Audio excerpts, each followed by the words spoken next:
One life, one love, one fish. We will change the world. If you've been following along, you probably noticed in yesterday's video something wasn't right. And today, I think I figured out what's actually causing it. The water system is fully hooked up, and now that we finally have real data, let's figure out what's actually happening inside this tank. So we got a water monitoring system for the Unicorn right now, and we're monitoring the temperature, the pH, EC, and ORP. So the pH is at an optimal level, is at 7.58. The good range, optimal range is 6.5 to 8.5. So we're at 7.5, which is good. The EC, it's at 524 right now. We wanted to get down to 250. 150 to 250 is optimal for catfish farm, to keep the water clean, and all that algae and stuff. We want to get rid of that. So we're going to add in an extra filter barrel to see if that will affect the EC's value. And now we're at the and the ORP is the oxygen levels in the water, and it's at 104. We want this to be up to like 150 to 350. 350 would be optimal.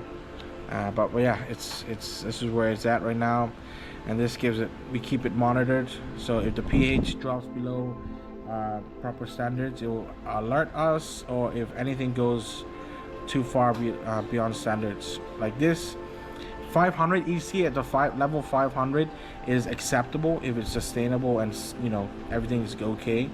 But right now it's at 524, so we want to get that down as well. But the most important thing for us right now is to get the oxygen level up, ORP up, because with the lack of oxygen, the fish are becoming more aggressive and they're just killing each other. So we want to get this up to at least 150 or 250. Yeah. All right, so there it is. Two main issues that are really standing out right now: the EC levels and the dissolved oxygen in the water. And both of these directly affect how this system performs. The EC controls the overall balance of the water, and the oxygen determines how well the fish can actually breathe and stay active. Up until now, I was convinced the oxygen we were putting into this tank was more than enough, but clearly I was wrong. So as soon as we saw the numbers, we immediately added a second venturi driven by a 9,000 liter per hour pump, pulling in atmospheric air and breaking it into ultrafine bubbles to maximize oxygen transfer. That means more dissolved oxygen being absorbed into the water column, faster gas exchange, and a much more stable environment for the fish.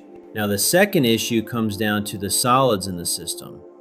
I started noticing that once I added that cone into the first SLO barrel, basically turning it into a radial flow separator, things began to change. What I think is happening is that solids are slipping outside of that cone instead of settling properly, and they're just sitting there breaking down.